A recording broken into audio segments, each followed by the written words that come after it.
Rebonjour les amis. Partie 3 sur des personnes qui m'ont aidé à tenir et qui ont eu une influence sur moi énorme quand je suis arrivée en prison. Je me dois d'en parler. Évidemment que je me dois d'en parler. Elle s'appelait Khadija, marocaine. J'ai adoré cette femme. Elle m'a beaucoup aidé à tous les niveaux. Elle m'a appris beaucoup de choses. Sa culture, que je ne connaissais pas. Quand je dis sa culture, ça allait jusqu'à tout. Elle m'a donné une force. Enfin, en tout cas, elle a essayé de m'inculquer pour être forte en prison. Parce que je suis arrivée en prison, j'étais toute maigrelette, j'étais toute...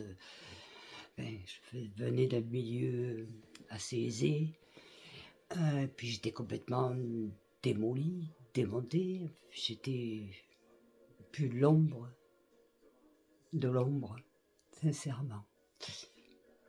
Et cette femme, qui était un petit peu plus âgée que moi, un petit peu plus âgée que moi,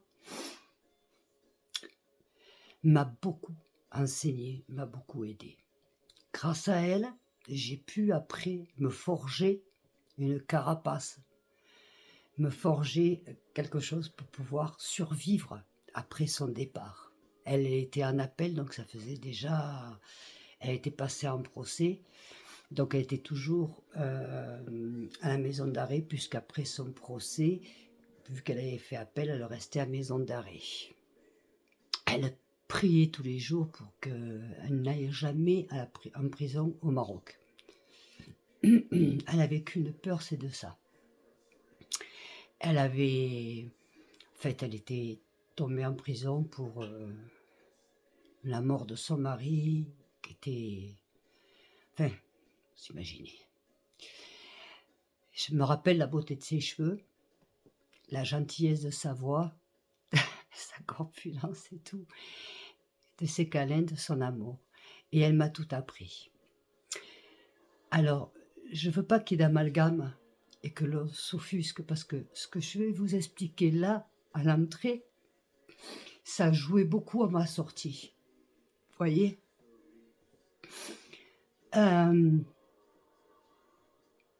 J'ai appris à compter en arabe, à apprendre l'arabe, pas couramment, comme on pourrait le dire aujourd'hui. Je me suis mise au ramadan. Les soupes, la shorba, la harina, à faire l'épilation simplement avec du sucre. Plein de choses à croire, à prier, à en croire à quelque chose. J'en étais arrivée à un point où presque me reconvertir, vous voyez. Et je regrette pas de ne pas l'avoir fait, sincèrement. Mais ça m'a tellement aidé de croire en quelque chose. Ça m'a tellement... Elle avait cette responsabilité, en fait, de s'occuper de moi pour éviter que je me donne la mort. Ce qu'évidemment, j'ai intenté.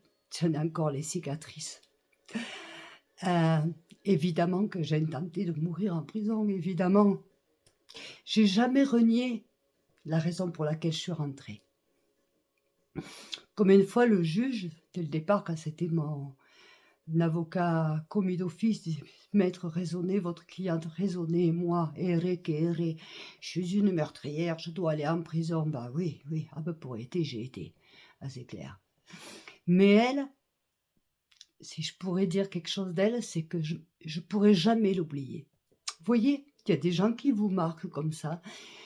Il n'y en a pas beaucoup, mais elle, je ne pourrai jamais l'oublier parce qu'elle réussit à me donner la force, à me lever le matin, à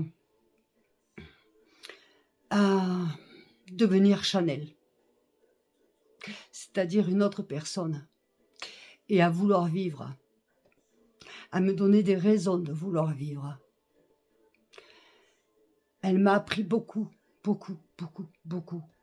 de choses que je me sers encore aujourd'hui. Jamais je pourrai l'oublier. Je ne sais pas si elle est vivante ou pas, si elle regarde cette vidéo, si quelqu'un la connaît. Évidemment, je ne donnerai jamais son nom de famille. Pelo Khadija, elle a mon cœur. Toujours, toujours, toujours. Sincèrement. Il y a cette personne-là qui m'a marqué. Il y a une autre personne qui m'a marqué, pas dans le même sens. C'était une femme qui était condamnée à vie. Je ne sais pas pourquoi. J'ai jamais voulu le savoir. Je me souviens qu'elle était partie, c'était à Rennes. Donc j'avais déjà été condamnée. Elle est partie en permission. Elle est revenue. Et elle m'avait offert un genre de haut de pyjama chinois, vous savez, rouge. Je vous assure, je l'ai gardé pendant des années, même hors de la prison. Et puis, une nuit,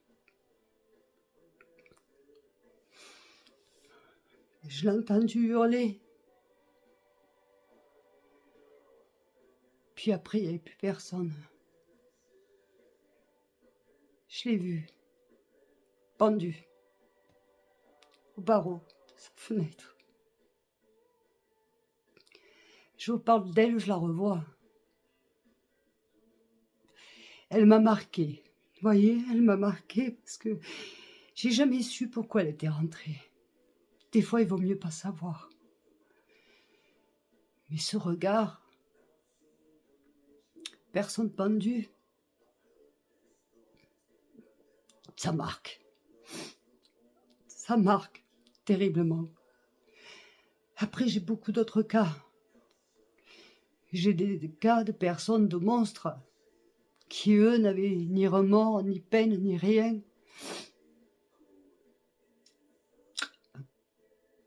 C'est difficile pour moi d'en parler encore, et ça fait plus de 20 ans, ça fait 26 ans, vous voyez. C'est dur d'avoir mes yeux qui pleuraient. Excusez-moi. Mais côté humain en prison, moi je me souviens quand je suis arrivée à Rennes, j'avais appris déjà. C'est Chanel qui montait à Rennes, donc c'était pas n'importe qui. Cuidadito à l'époque. Donc je savais, donc l'avantage que j'avais d'être dans une centrale, c'est que j'allais avoir ma cellule toute seule. C'est-à-dire, en clair, je vais aller faire mon caca comme j'ai envie de le faire, manger comme j'ai envie, clair, tranquille dans ma cellule. Mais les douches étaient communales. Et je me souviens ma première entrée en douche, parce que j'avais été bien prévenue. Vous savez, comme je vous l'ai dit, en prison, on a les radios, tout ça, quoi. Puis je savais. Et moi, il me restait 4 mois à faire. Vous voyez? Et j'allais dans un centre où c'est des personnes qui avaient pris perpète. 30 ans, 25, perpète, enfin bref. Des 4 mois, je devais être la seule, à mon avis. Il fallait surtout pas que ça se sache, hein, je vous le dis. Donc je suis allée dans la douche et je savais, quand je me suis retournée, j'avais pas mis un pied sous l'eau, qu'il y avait déjà 4-5 filles qui arrivaient. Et là, j'ai montré un visage terrible. Je les ai regardés, j'ai pris une fourchette dans la main. Je les ai regardés, je leur ai dit attention. Vous savez qui je suis? Je suis Chanel. Vous me connaissez. Je viens de prendre perpète. Alors, une de plus ou de moins. Rien à foutre. Ok? C'est terrible ce que je suis en train de vous dire. Elles ont eu peur, elles sont parties, elles m'ont toujours respecté. Et c'est pas vrai, je sortais 4 mois après. C'est ça la prison. Faire une identité qu'on n'est pas, qu'on n'a pas. Puis après, on se fait pas d'amis en prison, hein, c'est pas vrai. On se fait aucune amie en prison. C'est dans la prison, dans l'enceinte de la prison. Vous faites des liens parce que c'est comme ça, mais le jour où vous sortez, vous en voulez pas de ces amis. Ce ne sont pas des amis, ce sont des liens que vous avez en prison. Moi, beaucoup, il y en a une avec qui, par exemple, j'étais proche, et ça pouvait pas le faire parce qu'elle était rentrée pour des choses qu'on ne peut pas accepter. Je parle d'enfants, qu'on ne peut pas accepter. Pour ça, quand vous êtes à l'intérieur, moins vous en savez, mieux vous vous portez. Parce que le jour où vous savez, vous ne pouvez pas l'accepter. Comprenez? Puis il y a le manque de vos enfants, parce que quand ils m'ont renvoyé à Rennes, forcément, de Valence, ça faisait loin. Forcément, ça faisait loin. Donc vous coupez. Je veux pas enlever tout ça, attendons-nous bien, quand je parle de tout ça, je veux pas dire que non plus je méritais pas d'être en prison. C'est pas ça que je veux dire. Quoique je méritais plus d'être dans un hôpital à me faire soigner que d'être en prison. Parce que j'ai pas tué volontairement. Sinon, j'aurais pas pris ce que j'ai pris. Voyez-vous? Et tout ça, nous en reparlerons, ça sera suite à vos questions par rapport aux vidéos que je suis en train de vous faire. Vous voulez que je vous parle, vous vouliez entendre des personnes qui m'ont marqué? Ben, vous avez Khadija, bien sûr. Et puis après, plein, on va dire ça, des petites fourmis, c'est-à-dire des petites fourmis, mais qui m'ont marqué, qui m'ont terrorisé.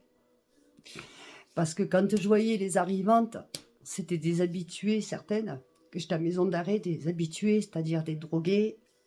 Elles étaient habituées, pour elles, c'était Club Med. Elles n'avaient rien à foutre. Et là-bas, il valait mieux faire attention, croyez-moi, parce que... Donc, moi, par chance, dès le départ, je me souviens, j'avais sauvé une petite qui était mineure, qui était venue, qui était à la maison d'arrêt à Valence, et c'est toute une famille. Donc après, c'est à Lyon, le reste. Donc après, j'étais, on va dire, entre guillemets, oui, non, pas entre guillemets, mais oui, respectée, protégée. Mais la prison, c'est un monde à part, c'est un autre monde où vous n'êtes plus vous. J'ai mis du temps à m'enlever, Chanel. J'ai mis beaucoup d'années, beaucoup d'années. Je n'ai jamais réussi à enlever certains traumatismes de la prison. Jamais. Comme je l'expliquais dans mes jeux de clés, l'odeur, la bouffe, je suis méfiante, une peur. J'ai toujours dit que si je devais retourner en prison, je ne retournerai jamais. Je préfère mourir. Je préfère mourir, mais je ne retournerai jamais plus en prison de ma vie. Sincèrement. Parce que je ne vais pas dire que je ne me le méritais pas. Mais vraiment, pour aller en prison, tant de temps, il faut vraiment le mériter. Et vous voyez, des fois, je suis... Parce que je me dis, il y a des personnes qui se le méritent, qui sont dehors, tranquilles, et qui ne sauront jamais ce que c'est. Et quand tu as une bouton qui dit que la prison ne sert à rien, menteur que tu es. Tu parles pour toi parce que tu étais coupable de détournement et de tout, et parce que tu défends ton ami Sarkozy et le reste. Bien sûr que si, que la prison, elle sert. Crois-moi qu'elle sert. Crois-moi qu'elle sert. Si vous regardez le coût des récidives, je parle au niveau... je parle pas au niveau drogue, je parle au niveau des femmes, au niveau de faits... C'est rare. C'est extrêmement rare qu'une femme a été en prison et retourne. Je parle pas des drogués qui, elles y vont 3 fois par an, c'est leur QG. C'est celles-là, d'ailleurs, les plus dangereuses, entre nous soit dit. Je parle pas de celles-là. Donc, Monsieur Botton, arrêtez de faire de la politique, de votre passage en prison, de la politique, et de faire parler de vous, parce que c'est faux ce que vous dites. C'est entièrement faux. C'est faux. On n'en sort jamais indemne de la prison. Et je vous assure, quand on y a été, on prie Dieu ou tout ce qu'on veut pour ne jamais y retourner. Un jour, je vous expliquerai quelque chose. Vous comprendrez à quel point la prison me fait peur. C'est pourquoi je préfère être isolée des humains. Je suis très prudente. Quand vous me voyez en voiture, croyez-moi, quand je vous parle, je ne conduis pas. Je fais attention à tout. Parce qu'en plus, en Espagne, c'est terrible. Et un jour, je vous raconterai cette anecdote terrible qui m'est passée. Bref, on en parlera plus tard. Et excusez-moi si j'ai eu des larmes. C'est pas du cinéma, c'est parce que c'est encore frais, parce que ça sera toujours frais. Parce que mes enfants ont subi les conséquences. Parce que j'étais séparée d'eux. Certes, je leur ai sauvé la vie, sans le vouloir, sans le faire exprès. Le pire, il est là, quoi. Je leur ai sauvé la vie, mais ça m'a coûté ma famille. Ça m'a coûté d'être une mère accomplie. Ça a coûté à mes enfants de ne pas avoir leur maman à côté. Ça a coûté à mes enfants de venir en prison.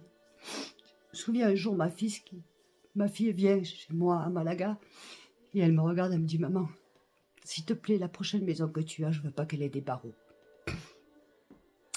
Eh bien oui, parce qu'en Espagne, on a beaucoup les barreaux par rapport au vol. Vous voyez, c'est plein. Il y a tellement de choses comme ça qui vous traumatisent. Moi, ces paroles m'ont touché. Beaucoup d'autres choses. Il y a plein de détails. Plein, mais je pourrais vous en parler pendant des jours, pendant des heures. Je crois que vous en auriez marre. Voilà, vous avez un autre aperçu de la Catherine qui ouvre sa gueule. Oh, vous inquiétez pas, je continuerai toujours à l'ouvrir de toute façon. Mais ça met un sujet tellement sensible, tellement douloureux dans le sens séparation de mes enfants, que j'étais moi avec ma fille, la maman kangourou, enfin, c'est terrible. Et par rapport à tout ça, ben, posez-moi des questions et je vous répondrai, mais c'est terrible. Je voulais vous remercier en tout cas pour regarder cette vidéo et les deux passées. Et il y en aura d'autres suite à votre demande, si vous en voulez, vous les donnerez. Voilà, madame Séverine Fillard. Tu vois, j'ai rien à cacher. De plus, c'est dans mes livres. Sauf que là, j'en parle un peu plus longtemps. Et en général, j'ai l'habitude de refouler, mais d'habitude, je le fais devant Thibaut ou sur des journaux. Et là, c'est différent, je le fais avec moi-même. Et je suis particulièrement vulnérable en ce moment, avec le froid. Enfin, je sais pas. De parler de ça, la troisième de la vidéo, ça me rend... Et fête de Noël, fin d'août. Ah oui, il faudra que vous me posiez la question sur Noël en prison. Hein? Parce qu'on a des fois une visu de la prison, on se dit oh, c'est bon, l'autre, ils arrivent avec les sacs, vous regardez le reportage avec les sacs, la famille, c'est bon, je vais baiser et tout. Il y en a. Moi, j'ai pas du tout vécu ça. Du tout. Je souhaite à personne de vivre ce que j'ai vécu. Sincèrement, à personne. Ceci étant, je vous fais des gros bisous. Merci de m'avoir écouté. Je vous remercie du fond du cœur. Merci de partager. Merci de liker. Puis n'hésitez pas à vos questions. Je vous aime. Merci beaucoup.